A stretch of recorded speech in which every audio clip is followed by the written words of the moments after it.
All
right.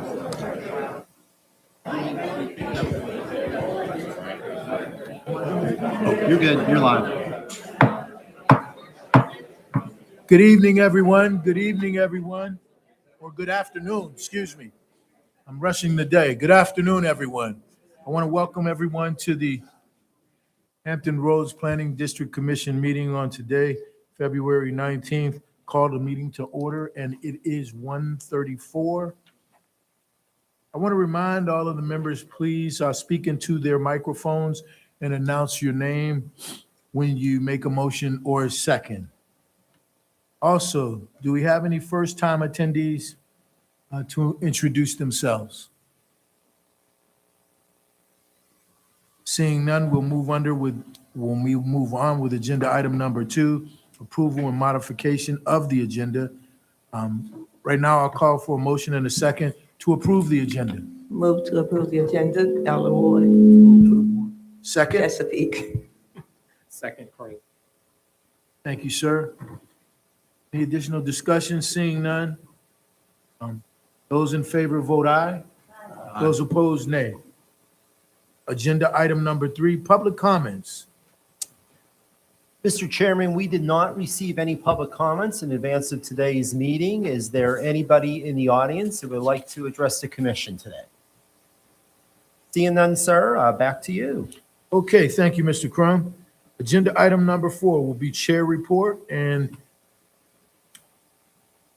I want to make this announcement that pending any time-sensitive action items, I have directed the executive director to cancel the March commission meeting. Mr. Crum, did you want to add anything to that? Yes, I know that in March, several of our mayors and chairs will be going on a visit to the UK with the Hampton Roads Alliance. And obviously that will have a significant impact on attendance at this commission meeting.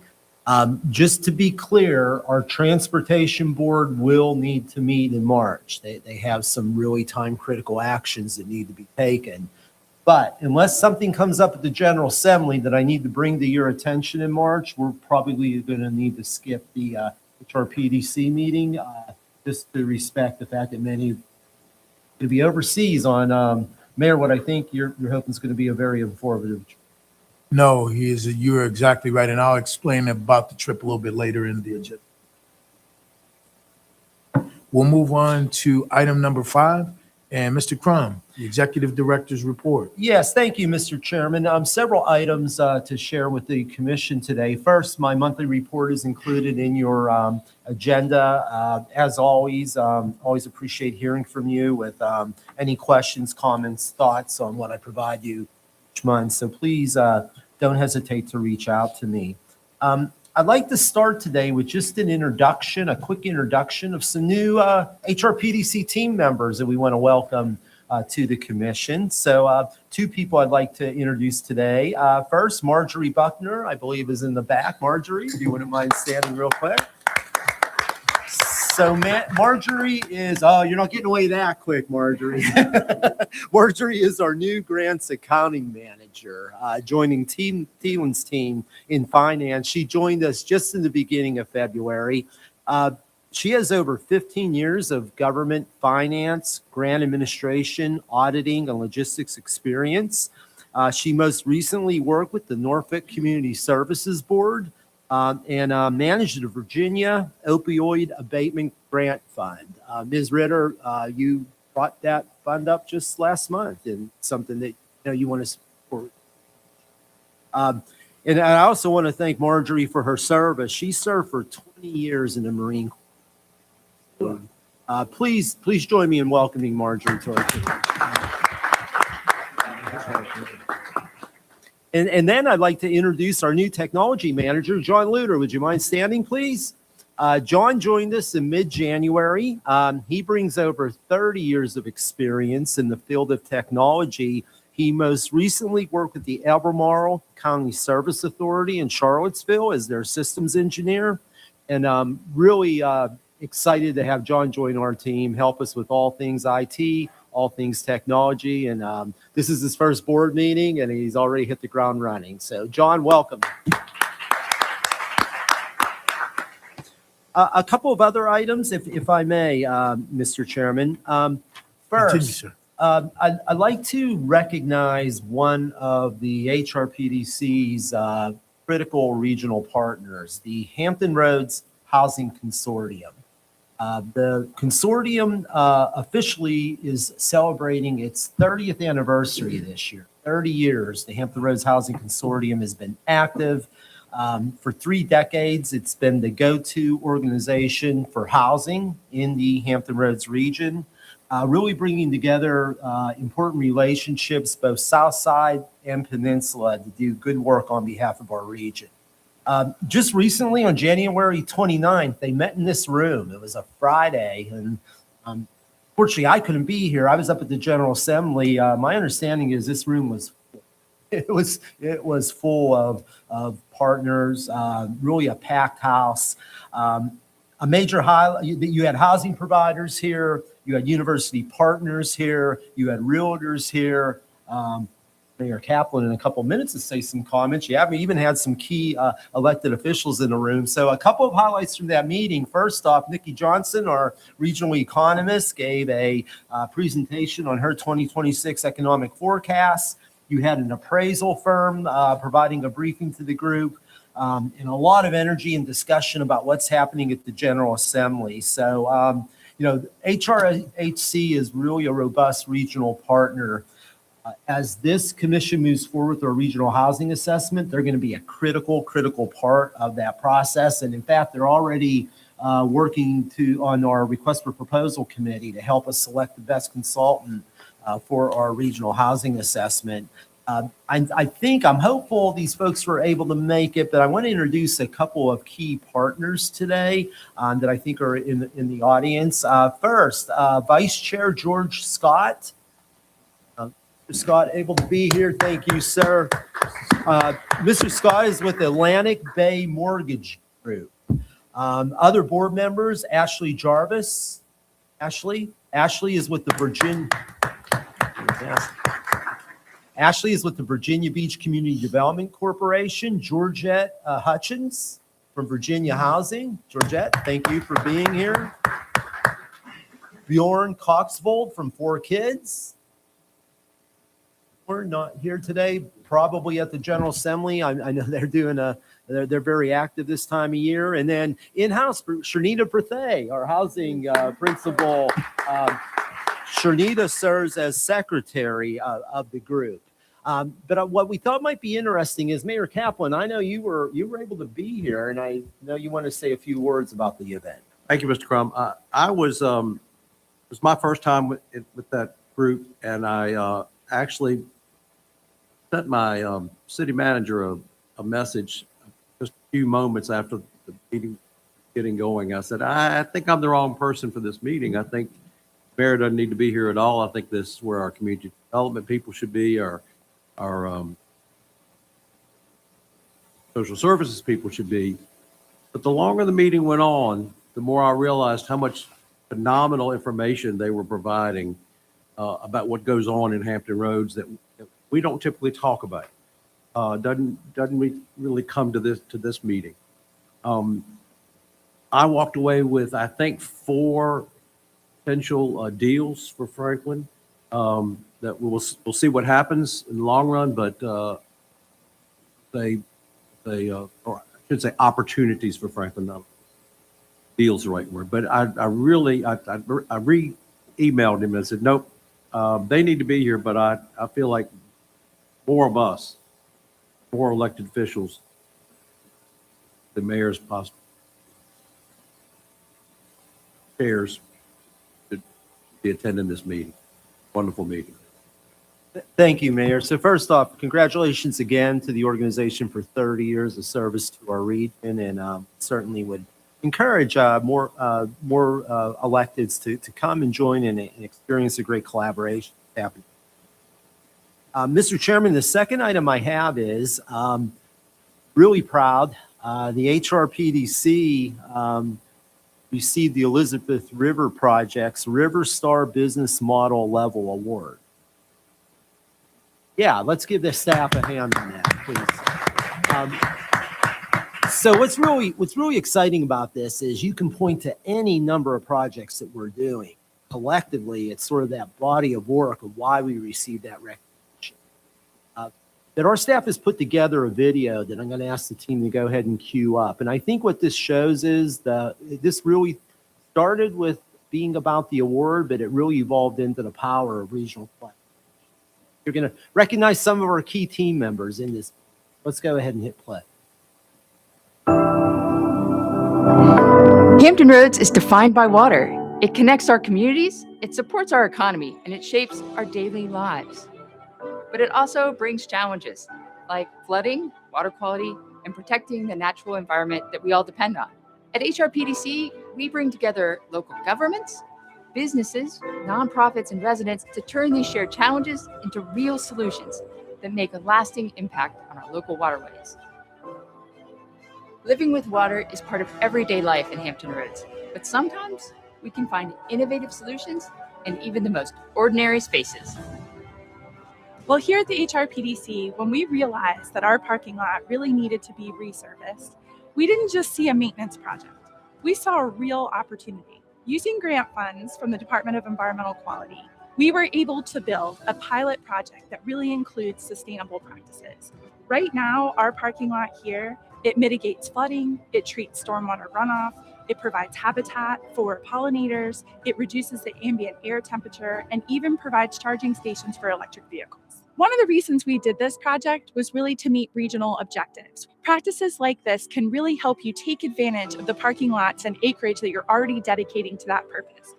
So whether it be installing native plants or planting trees or incorporating a bioretention facility or porous concrete panels, it really is our hope that more of our neighbors will incorporate practices like these. Protecting our waterways on a regional scale takes more than one organization. It takes partnerships and people that are willing to go above and beyond what is expected. Our local governments have to achieve Chesapeake Bay cleanup goals. So they are working towards achieving a pollution diet regionally. So while we do work really closely with our local governments, we need to also bring in our industrial waterfront partners. Building Living Shoreline is really valuable here at Buckeye. It's an example not only for the local industries here on the Elizabeth River, but also for other industries regionally.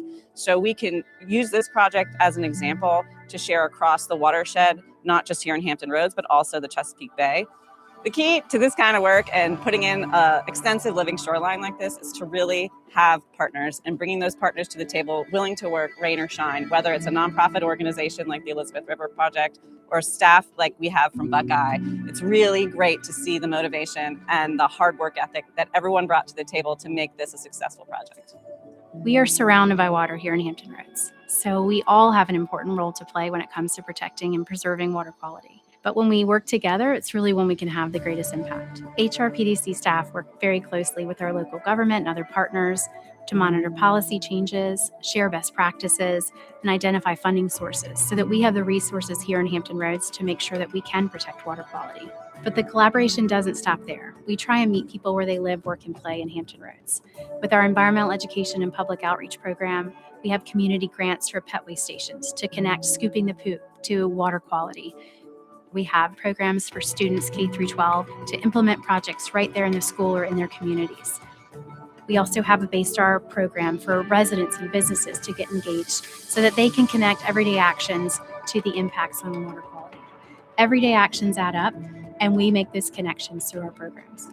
Being recognized as a River Star business is truly an honor for HRPDC, but it's also a reflection of what happens when our region comes together. We can overcome our shared challenges, strengthen our communities, and build a more resilient Hampton Roads.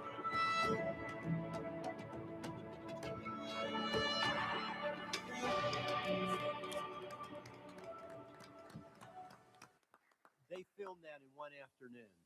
So I didn't know. We have some stars. Pretty awesome. So I appreciate the chance, Mr. Chairman. Well, Mr. Crum, certainly we're appreciative of all the work that this team puts in to get those kinds of results. That's why we're here, and thank you. And your moving on to agenda item number 6. We have a Chairman. report for item number 6, Mr.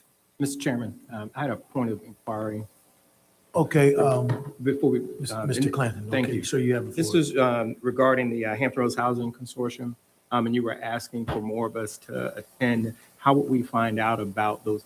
I know I saw it afterwards.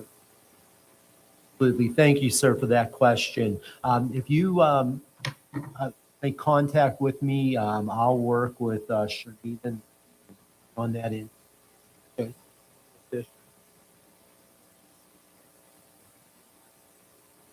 Thank you for your. And also, thank you, sir, we want to acknowledge, as have previous, the work that the consortium putting in regionally is so important. We know housing costs continue. And it's a real issue.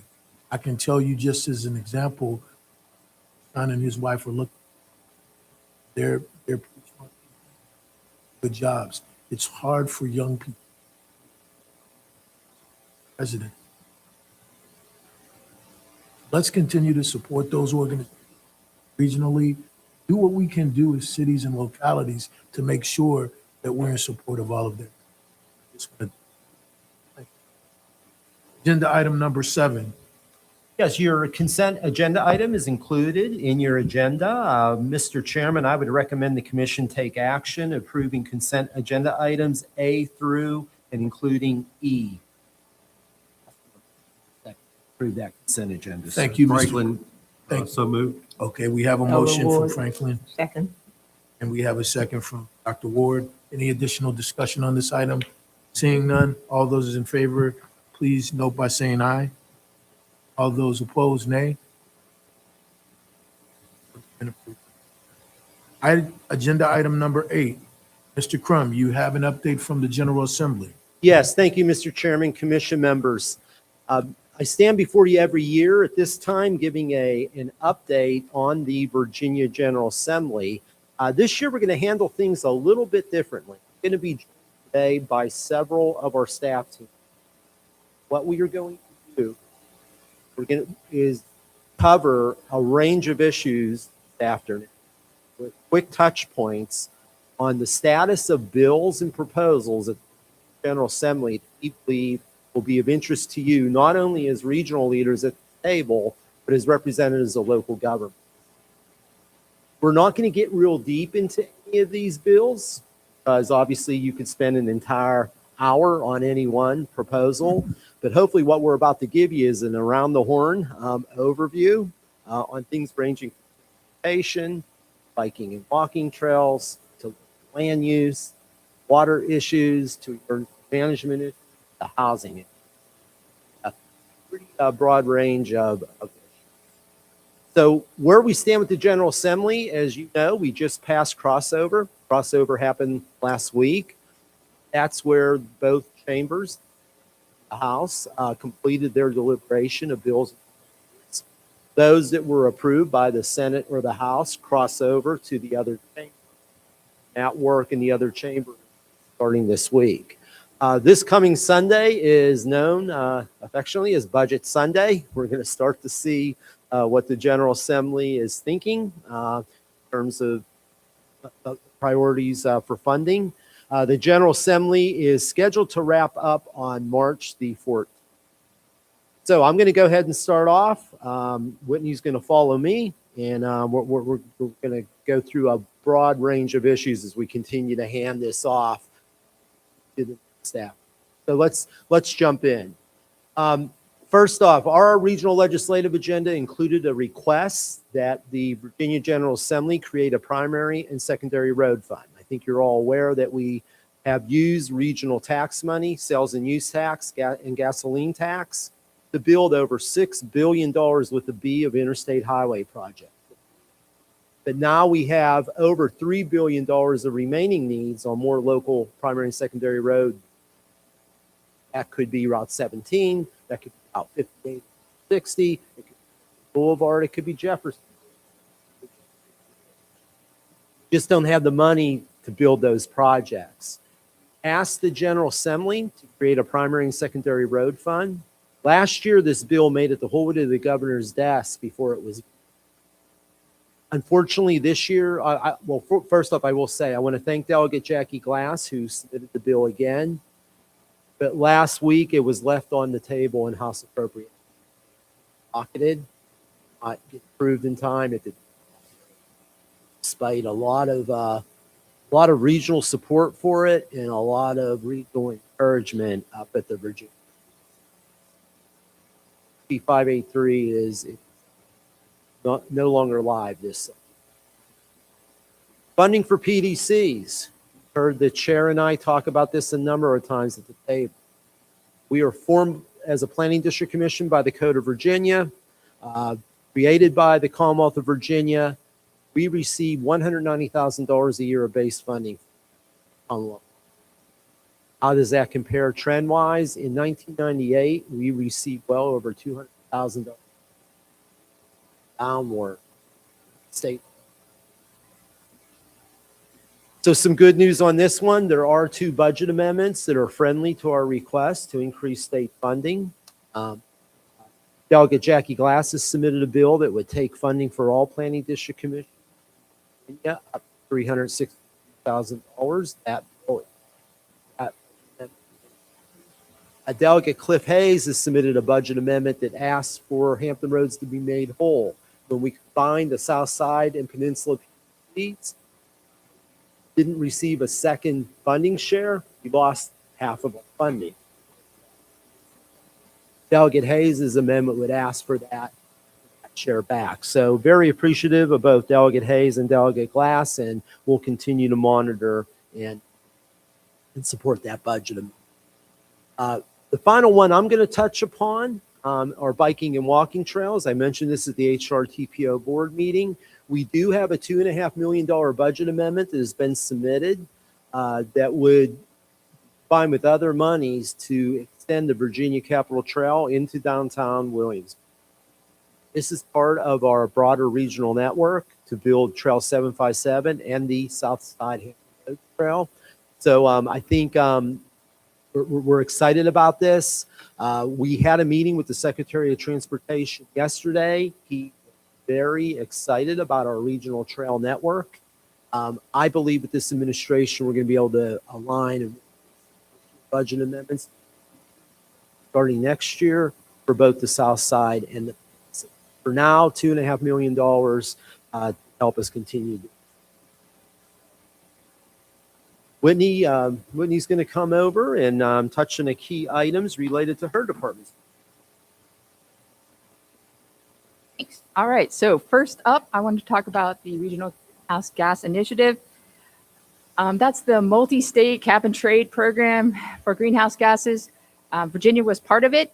The Youngkin administration pulled Virginia out of it, but it looks very much like we're going to rejoin. We have this legislation. We have a budget amendment that says that we need to rejoin by January of 2027. In fact, they may do it faster. Sort of the reason that they've been talking about this is the debate is the cost versus the benefits. You may have seen the news. The energy providers, they have to pay at the auction to have credits to meet the cap, and they can pass that cost on to the bill payers. So there's been some discussion about those impacts versus the benefits. But to highlight the benefits, the money that comes from RGGI, and it's likely to increase significantly, half of it goes to Community Flood Preparedness Fund, which is we've benefited in our region from all those flood mitigation projects. The other half goes to projects to make housing more energy efficient. Some of the money goes to existing housing that needs repair. They fix it up, and then they're eligible for more federal funding to make it more energy efficient. The other part goes increase the budgets for affordable and special needs housing to make those projects have more energy efficient things like windows and heat pumps so that the bills are cheaper. So definitely of interest in those focus areas. There should be some big benefits for Hampton Roads as those programs get bigger.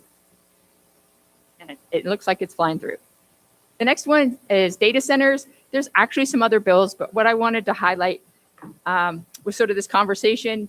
It started with just concerns about how data centers impact communities, and there's a little bit of a lack of transparency sometimes about the impacts they're going to have.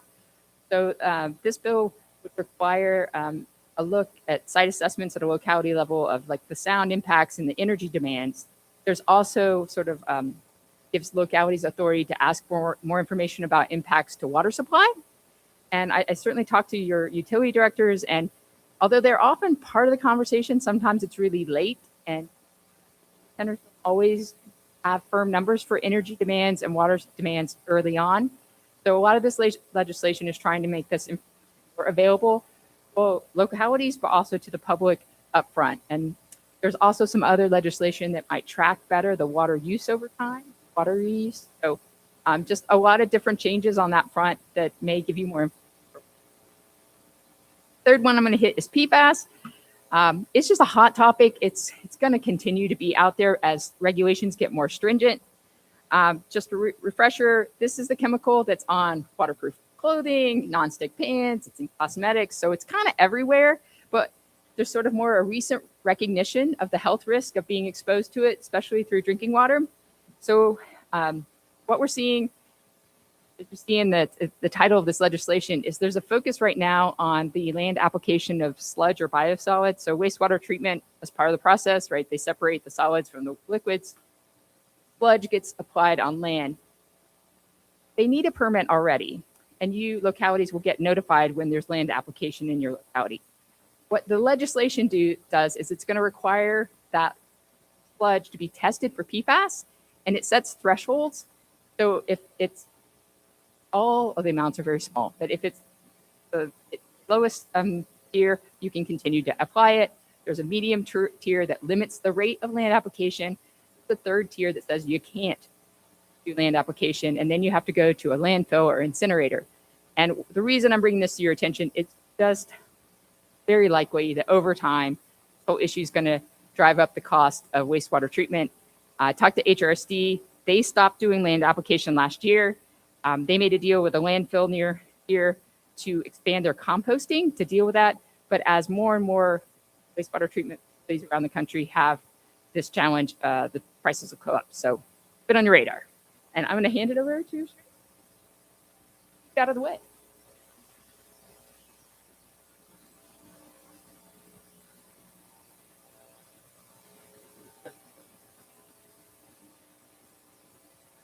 To really update you all on House Bill 804, which statewide housing targets for localities. Looking at all of the House bills and all of the Senate bills, it's very difficult to even pinpoint how many are referencing housing, codes, zoning, mortgage, tenant, landlord. But we thought that this was the most beneficial time to kind of talk a little bit about House Bill 804. So the summary of this mandates that all localities in the state of Virginia increase their housing stock by 7.5% increase over a 5-year period starting in 2028. So this kind of shifts to a top down that the state is actually advocating for this. This is also in line with Governor Spanberger's Executive Order 3 for her initiative in increasing housing stock. So this mandate requires that there is an increase of at least 300,000 units of housing across the state, across Virginia. It's pretty much allowing the localities or mandating the localities to put in place regulations or codes in order to fill that gap. So, of course, the impact of that on smaller counties and jurisdictions may be different than your urban core. We look at the Dillon Rule, and there is a lot of argument and a lot of legislative lobbying going on to protect the localities' rights in that. So a part of this bill gives kind of a la carte type of structure that either you can put in place a buy right for multifamily conversions, or you can pick 3 strategies out of strategies that they have come up with, whether it's eliminating minimal lot sizes, increasing density, doing away with your parking requirements. So they gave about 7 different specifications as to how to achieve that goal. This has passed the House. It is moved over. There was a similar bill located on the other side that was vacated with all of their support going towards this bill. So from a strategic standpoint, it does start eliminating the need, or it start giving us a little bit more in our caveats in terms of how we address this, but it's something that each locality needs to be aware of in order to be in a position work that they're imposing. The work, they will give about 5 years from the beginning of that 5-year period to do that, and that each locality has to make what they consider a good faith in making sure that those housing units are there. The other part that we saw that was kind of similar with Senate Bill 388, which is affordable housing relative to religious organizations, churches, and nonprofits. A lot of our churches own other accompanying land, and is giving churches the ability to buy right in order to utilize construction and development. 60% of those lots and units have to be affordable, and they're still actually able to tax from that, but it's giving them the right to that type of development work on their own property. Another increase to HB 616 was a little bit more teeth in the Tenant Landlord Act of Virginia that mandates that tenants are allowed to get a breakdown of all the fees and costs associated with default. There was a lot when we saw in terms of the eviction lab and eviction crisis. So this gives consumers the right to see what a breakdown of those fees are. The last bill, it was patroned by our own in our area, is another bill that's similarly allowing us to look at unused commercial property and repurpose that into affordable housing. So that is another bill that is passing bill in play, and it allows them the ability to thereby right creatively use whether it's malls or unused commercial property into the conversion of a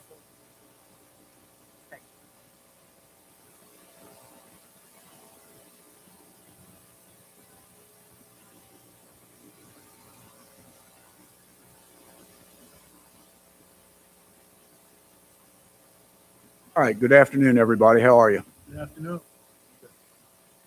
Okay, so don't shoot the messenger, but my job is to talk about how a lot of the action at the General Assembly session has the potential to impact local land use authority. So I'll start off just with a general observation that I think a lot of the goals being driven by the General Assembly are really pushing things in the right direction. I mean, I think we'd all agree that we've got a housing crisis. We need to increase housing supply. I think we would all agree that increasing energy supply would be a good thing. So on the one hand, I think trying to push things in the right direction at the state level. On the other hand, a lot of this is going to impact local land use authority. And I admit to you that oftentimes these bills are a bit blunt when it comes to how they articulate those changes. And they also, I think, oftentimes sort of push things in the direction of a one-size-fits. I think it's easy to understand how we end up there if you're trying to craft legislation that'll state, but just keep that in mind as so. Most of the bills that have this potential are connected to housing in some way. Shanita already spoke to a couple of those. The 804. That has the potential to drive a real rethinking in how we think about housing density integration at the local. So there will be a lot of options associated with that if it's adopted, but it will drive rethinking. Senate Bill 388, by right housing, profit land, that will take away element of local land use control. I think in some cases, nonprofit held land might be a great place to put housing. In other cases, surrounding land uses or transportation configuration, that might be a problem.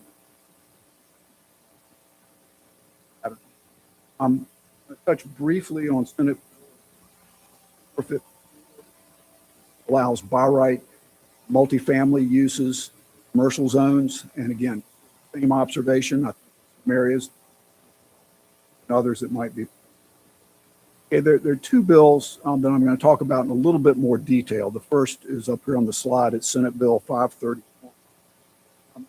This bill makes accessory dwelling units a permitted accessory.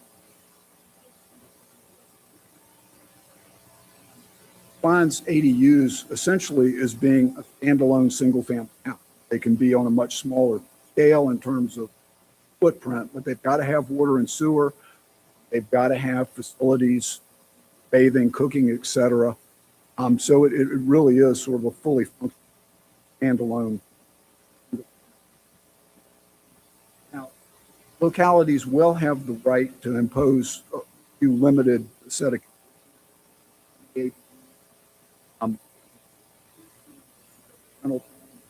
30 consecutive days or more. Turning the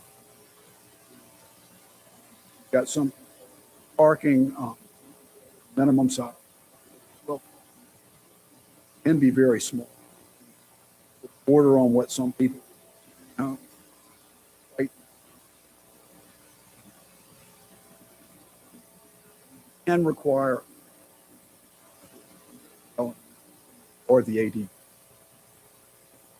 or also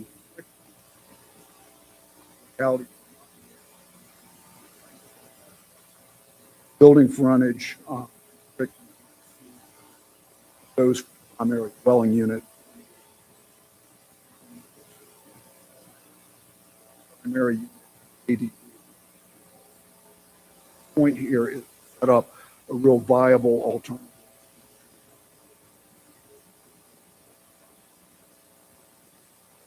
All right, now I'm going to shift gears, talk about an energy bill.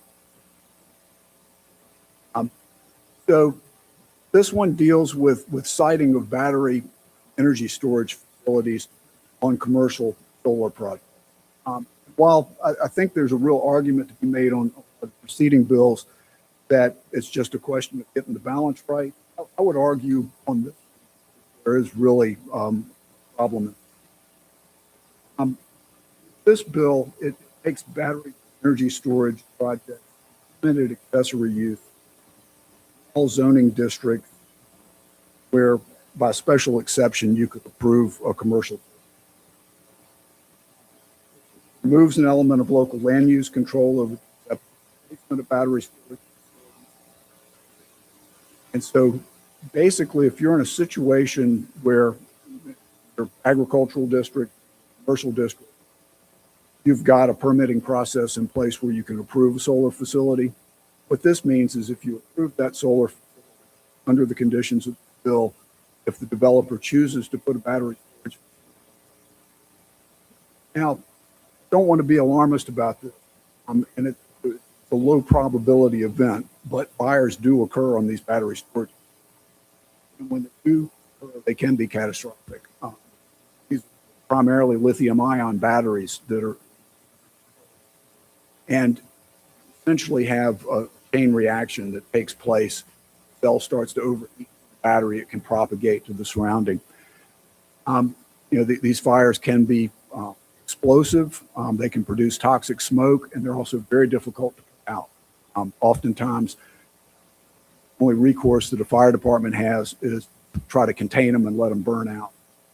So anyway, I would argue on this one that I don't think, now, fortunately, this thing has already passed both the House and, so it's well down the road. One other element to be aware of, January, additional local government did perform a analysis. Roughly 10 localities around the state. Based on that, and the responses varied quite a lot, but general localities, negative $2,000 by estimated 300,000 barely predicated on the idea, special except. All right. Very much.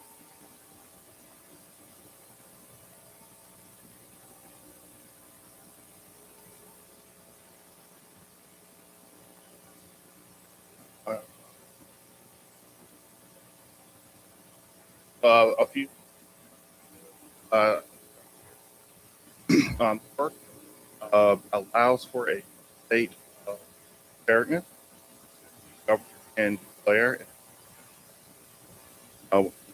have the state declaration of finances stuff kind of come to bear on an emergency.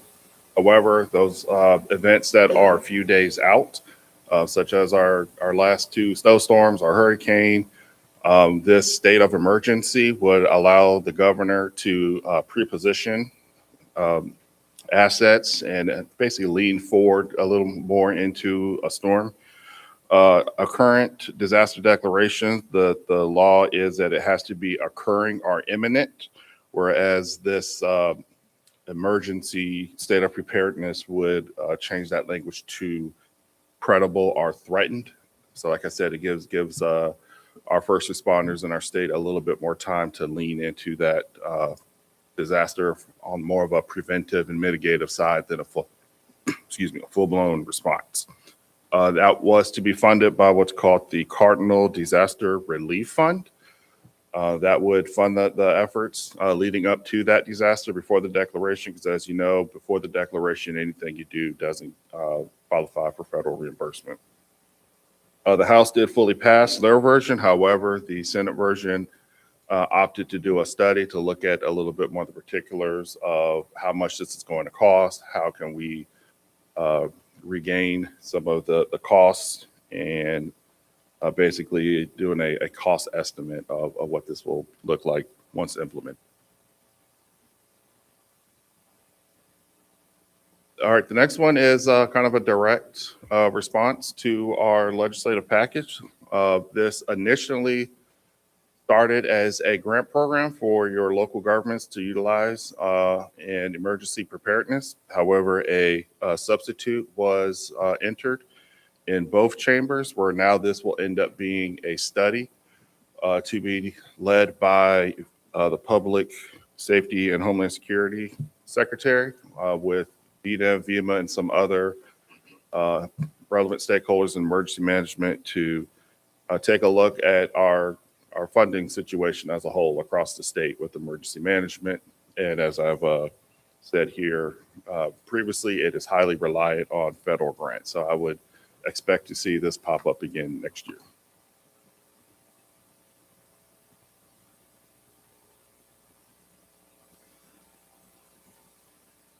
All right, I'm the last one of these. You guys are very, very familiar with the $5.8 billion in transportation projects being built right now. Probably less aware of the long road that it took to get there. Starting back in 1998, when we really first started tackling the issue of the transportation projects that are getting built today. A little bit of history. It was 1995 that HRBT reached capacity on a daily basis, 1995. And so we expect it to be completed 2027, Bob? That's correct. 1995 to 2027. Probably thinking, why on earth is Greg talking about transportation with this regional infrastructure and fiscal readiness framework? Because I remember the long road that it took to get these projects complete. So Delegate Anthony put this bill in front of us, HB 1241, the Hampton Roads Infrastructure Coordination Readiness Framework. And the purpose of this is recognizing that there are a lot of projects in Hampton Roads, not just the highway projects, but primary and secondary road funding, transit, flood mitigation, resilience projects. There are a lot of projects that need to be completed in our region. And the answer for our highway projects was HR TAC and funding those projects. That's why they're getting built now. So how do we replicate that success to tackle other hugely significant initiatives that we have in front of us? So this was a bill that was put out there to say, here's a way, here's a framework that we can do this. I was up a couple of weeks ago with our legislative caucus. Our chairman was there, so he got to see me talk to the caucus about this. But recognizing how difficult this process is a little bit strange, because now when you see transportation projects that we have in front of us, Dale Stith was up here earlier today talking to the TPO board, we have a prioritization and selection process that seems rather seamless. It just gets done. You know it. Everybody's aware of it. We have that took a long time to set up, and it was difficult. It's really difficult to get 17 localities to agree on a framework. And recognizing that, we're trying to use this bill as a way to find success for the region in tackling some of these larger projects, and we can do this through this bill. So this bill, as it originally stood, was a TPO bill. It is since through, we took this to the chief administrative officers. They suggested we move this over to the PDC. We narrowed the scope, so we've done some changes to it. But as it stands now, it is a bill that doesn't include funding. PDC staff and a lot of partner agencies are working on getting funding, approximately $1.5 million through the Community Flood Preparedness Fund, that would help us to take what we've done in transportation and do that for flood mitigation and resilience projects, so we can set something up that's similar to the success we've seen, so that we could actually have a project selection and prioritization process in place, so we can go after funding and find the success that we have had. This bill went through the House. It passed 92-5. It's over in the Senate now. Be happy to answer any questions that you might have on it. But I would say I'm really excited that this is moving forward, recognizing how long it took us to work on these transportation projects and get them funding. I think this is a pretty significant moment for the region. We demonstrated through our transportation prioritization process in Hampton Roads, in this room, we demonstrated that it could be done, and now the state does it. Once again, we could, as a region, demonstrate how you can do this regionally, so it becomes an example for the state to use. So I'm pretty excited about it, if you can't tell. But this could be something pretty significant moving forward. Any questions on this bill?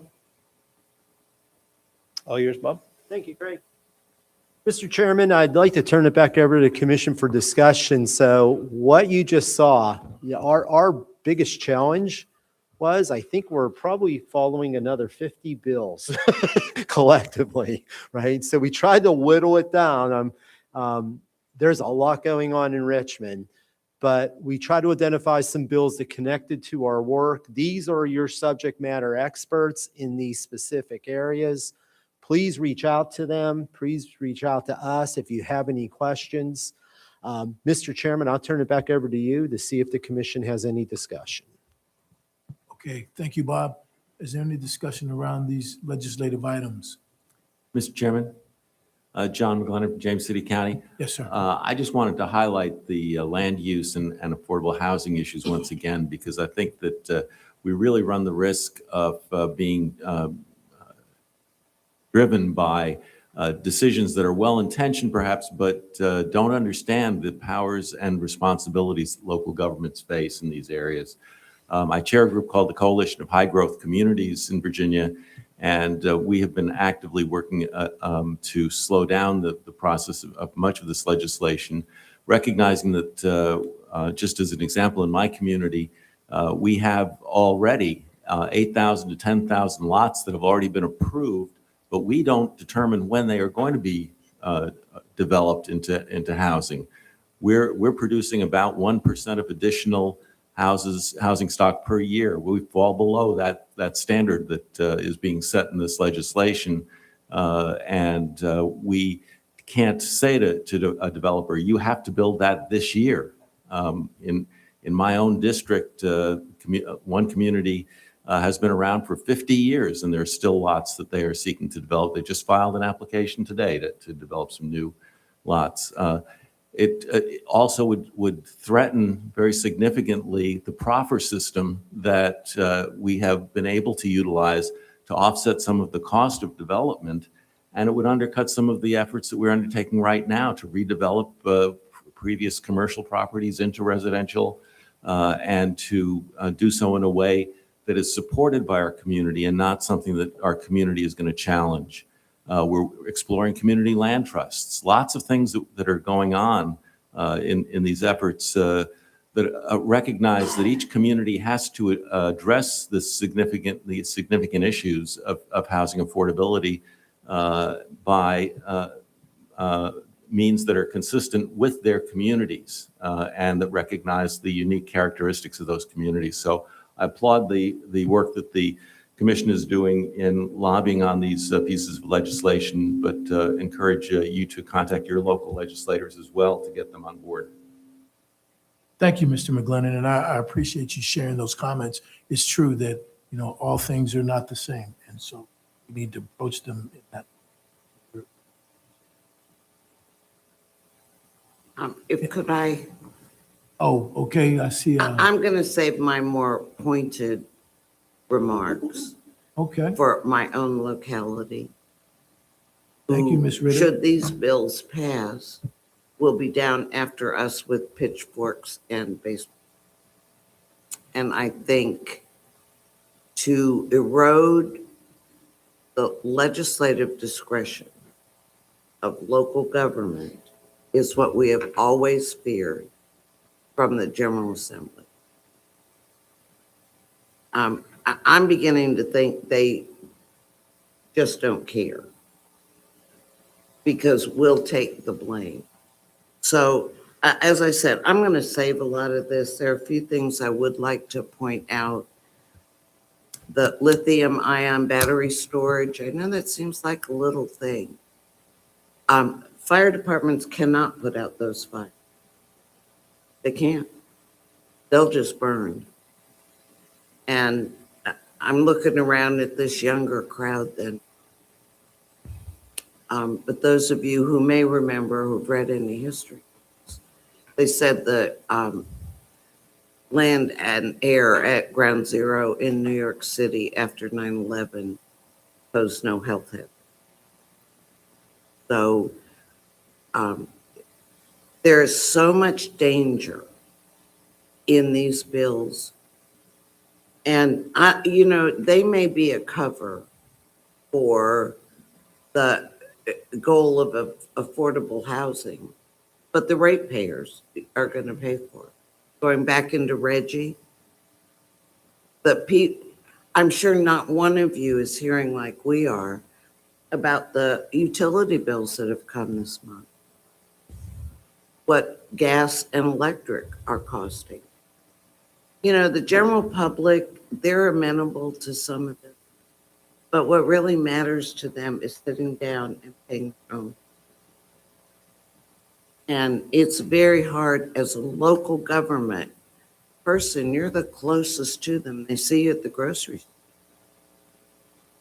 To try to do this and have them believe you, no matter what you. So there's very little in here that I think support local government. I wish I were as elegant a speaker as, but particularly the by right high density housing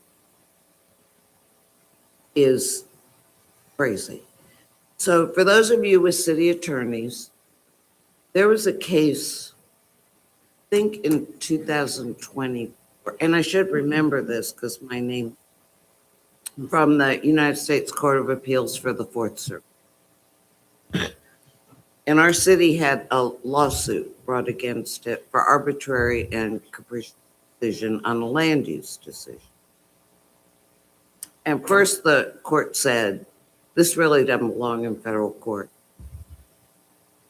But the second thing that they reiterated in several paragraphs was that local legislators have a responsibility and a duty to uphold the wishes and concerns of their constituents. So these bills effectively wipe. And whatever the goals are, and I don't even know where to start. With the reentry into Reggie, did anybody do a fiscal analysis of how much more this will cost the ratepayer? No, I can answer that for you, no. They didn't. So if we think our bill, you all are getting the bills, right? Did anybody have a lower bill? I'm not seeing any hands. So anyway, I just think the damage that is being done, the local governments and the people that rely on their local representation may be impossible to ever reach. Nobody will recognize how well our cities and counties have been able to manage for our constituents. So I just think I'm going to make it loud, I'm going to make it public, and I'm going to ask people to ask their delegates what their votes were that has caused their costs skyrocket. Thank you, Ms. Ritter. I mean, I'm really mad about all this. I just think the callous way that our citizens are being, there's just. Thank you, ma'am. Mr. Crum, sir. Yes, well, first, thank you everyone for your conversation. Our intent from this was to bring bills forward that we believe have an impact on you and your constituents. I think these are items to take home, talk with your legislative liaisons, talk with your legal counsel, talk with your county and city leadership. Now is the time to weigh in as the General Assembly heads for the home stretch between now and March 14th. So, Mr. Chairman, that's all we have for you on this item today. Okay, so we'll come back and we'll continue with agenda item number 9, which is the Southside Network Authority, and we have an update. Yes, I'm going to invite to the podium Mr. Marcellus Nixon. Marcellus is the Executive Director of the Southside Network Authority. What you're going to learn about this is that this is a project that's reaching an exciting point, and we thought it'd be a great time to have Mr. Nixon give our Regional Commission an update. Good afternoon, everyone. Afternoon, It's sir. an honor to be before you today to provide you with an update on the infrastructure that we've been building on the south side. So just to give you a little bit of background, this infrastructure is fiber optic, mostly meant for data transmission and internet capability. I want to be clear, the Southside Network Authority is not an ISP or internet service provider. We are an enabler to ISPs. This infrastructure, as you see before you, is a $25 million project. Each one of the Southside cities, Suffolk, Norfolk, Portsmouth, Virginia Beach, and Chesapeake, I invested $5 million. And if you're familiar with ARPA funds, some of them use ARPA funds and some of them use cash to finance this infrastructure. And it's basically the internet service providers, largely incumbents in the area, had copper-based connectivity. And one of the things that everyone found out during COVID, especially at the residential level, the internet speeds were just not adequate for working from home. So this infrastructure is scalable for the future. And it's really an economic development initiative. This will allow us to lure potential customers, or I should say companies, to this area, and also allow us to retain existing entities. In addition, we also have an initiative to reduce local costs. As you guys mostly know, in the cities, most cities on the south side have their own networks, and their own networks will connect to this infrastructure. And that will allow them to reduce their internet and telecom spend. We're about 30% done with the fiber construction today. The project will be completely complete at the end of June, no later than. So this is a one-pager that we put together. I want to thank the HRPDC staff. They're a huge help to us. They have printed out on cardstock right outside this room, front and back, and it tells you all about the project. But it also gives you a big picture view of what we're building, extending the south side, connecting to the subsea cables, if you guys have heard about that, and also extending the network up to Ashburn, which is Data Center Alley, and then down to Atlanta for geographic diversity. So I mentioned earlier the economic development portion of this. A lot of the economic development calls that I've been on have talked about, yeah, you guys are building this ring on the south side. You're extending it over to the peninsula, but how do you get to Ashburn? That's the first question they ask.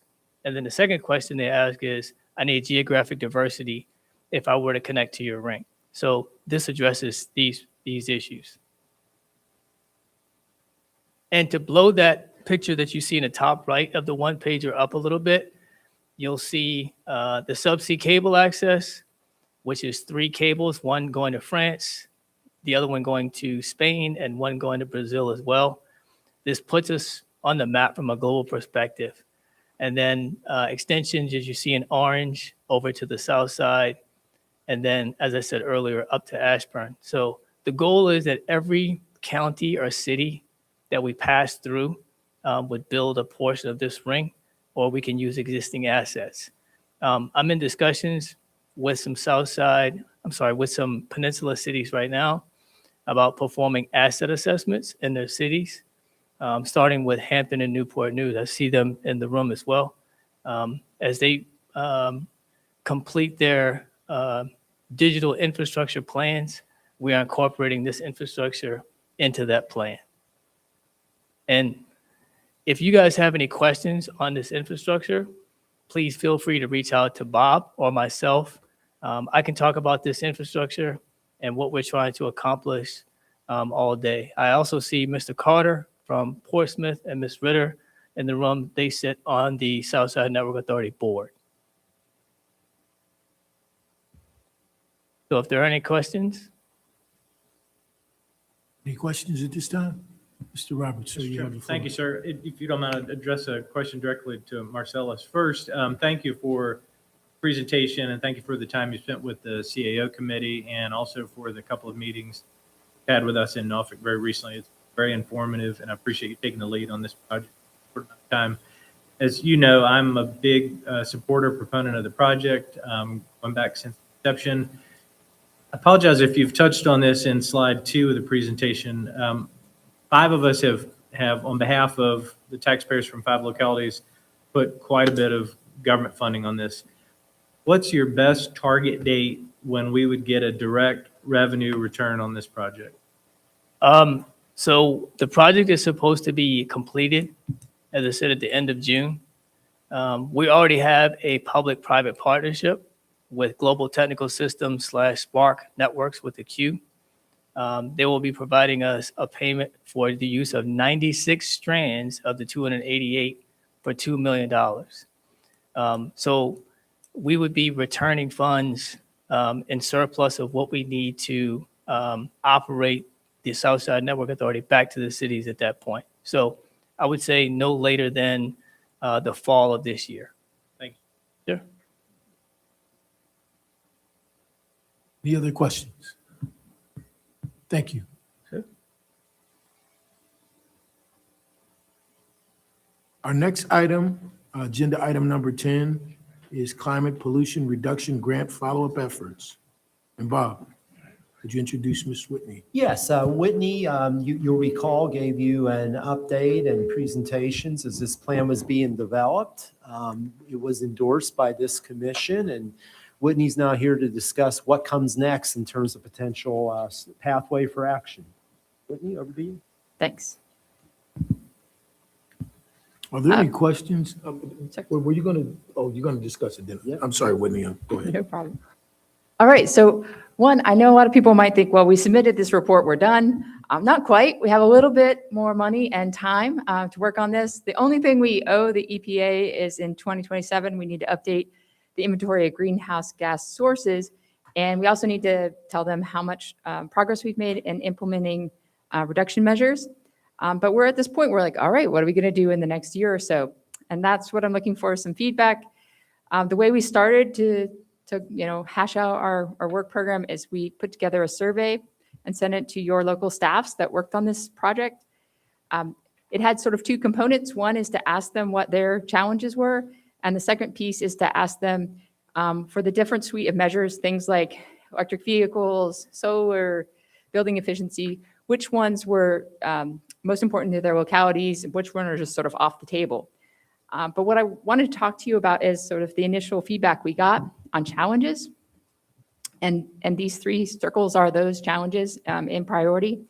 First of all, they said they could use more funding and staff capacity. I'm sure like every department kind of says that, but it seems like there's rarely more than 1 or 2 people part-time working on these issues. So they're pretty small staffs, which sort of makes you understand why the second priority was they would like more buy-in from leadership.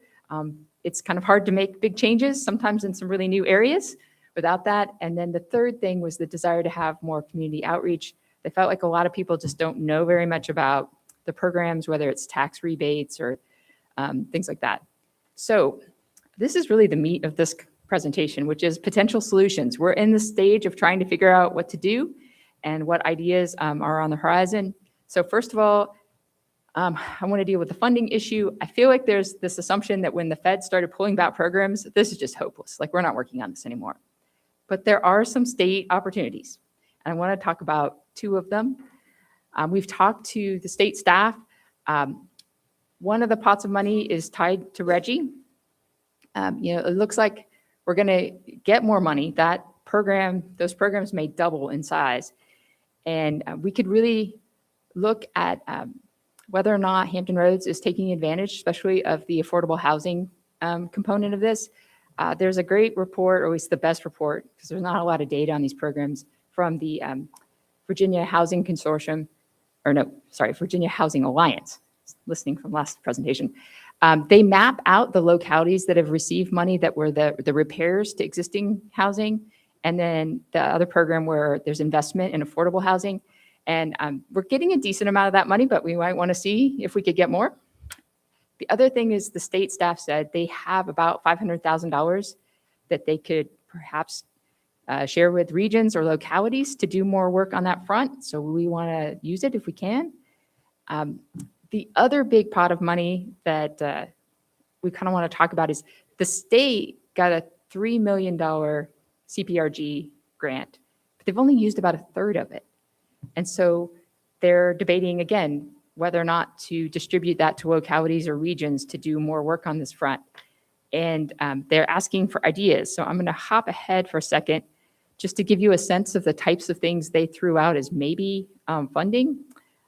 Stuff like data analysis. On each of these, I was just going to give you an example. We could potentially invest in more of software to track the energy consumption, say, of public buildings. Not everyone's doing that. Policy, we could look at the regulatory barriers of doing greenhouse gas reductions on different fronts. They thought we might want to look at incentive alignment. Like if you look at the credits, rebates, grants, like where are the gaps? Why aren't those programs more successful? A lot of times they don't have like 100% utilization. They talked about development support, trying to have sort of playbooks for projects. And then capacity building, they talked about maybe training or fellowships for localities or regions. So what we'd like to do is just think about where we think the best investment of regional effort would pay off. And that kind of goes back, that's not the right button, to this second issue, which is in terms of member leadership buy-in. If you'll have feedback on where you think regional effort would be the most helpful to staffs, I would love to hear it. I mean, we are going to look at highlighting good case studies in the region, what's working for people, but some of those other items, you know, in terms of sort of policy and structure and templates, we're still debating what would be worthwhile. And then the third thing, we think we could use some of these funding to expand the regional outreach program like Ask HR Green and just sort of get the benefit of scale on that front. So that's where we're headed. And I welcome some discussion. You know, we're going to continue to work with your staffs on this program and try to pick a good path forward. But if anybody has some thoughts on this, I'd love to hear them. And we will keep working on this for another year or so. Thanks.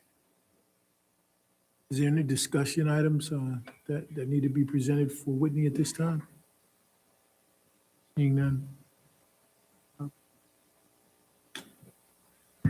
Yes, Mr. Chairman, thank you. And again, if you have ideas for Whitney, maybe it's some initiatives that you already have happening in your local governments that we can build upon, please reach out to her. We're really interested in those ideas.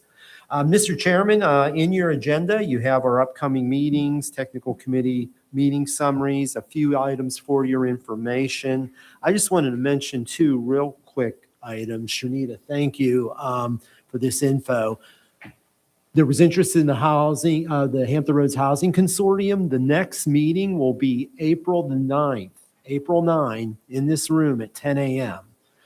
We can push that out to you also so you're aware, but I did want to make mention of the next meeting. The other item that I failed to mention, and my apologies, but Dr. Ward and Mr. Solis, I want to thank you for being with our PDC team when they received that Elizabeth River Award. I saw some great photos with you and our staff team receiving that award on our behalf. So thank you so much. Mr. Chairman, that's all I have for the commission today. Okay, so item 4, new business. Agenda item 14, old and new business. I did want to share some really good news with the PDC and its members today. I think this is a big deal. And part of the reason that we are here as a region and we do the work that we do is to take bold steps and bring big deals to the table. And I just wanted to let everyone know about the upcoming visit with the Hampton Roads Alliance and some leaders from our local and regional communities. It will be the Defense Tech Delegation to the United Kingdom. And we'll be focused on advanced technologies in the defense industry, the AUKUS initiative, and our shared history and future projects. Just to give you an idea of who's going to be going, it will include a mix of 40 elected officials, regional leaders, higher ed, and industry. We have 8 mayors and county chairs, representatives from at least 6 colleges, including 4 community college presidents. The chief innovation officer from Newport News Shipbuilding, the president of Fairleigh Shipyard, CEOs of 4 regional organizations. And we're excited because we're going to be meeting when we get over to London. We're going to be meeting with their defense and diplomatic leaders. We're going to learn about what they're doing in the defense industry. Also, we're going to get an opportunity to tour advanced manufacturing research facilities over there in London, all with the idea of learning and engaging, collaborating, and bringing those ideas and opportunities back here to Hampton Roads to support our region and our communities. So that's something to get excited about. Thank you all. We'll be ready to share our experiences when we get back, but I wanted to make everyone on the commission and everyone here aware of what's going to be taking place. That'll happen next month in the month of March, and someone told me we'll be over there, Mayor Dyer, to celebrate St. Patrick's Day. I don't know about that, but I think you might have something to say about that. Yeah, the half Irishman from New Jersey celebrating St. Patrick's Day in London. Thank you. Here, here. And last but not least, I want to acknowledge again our new employees here, and certainly acknowledge Miss Marjorie, who is a retired Marine Corps person. I didn't retire, but I served as a hospital corpsman in the United States Navy. So I think we have a good relationship together. All that being said, thank you all for attending today. If there are no more questions or concerns for the good of the order, this meeting is adjourned. Drive safe.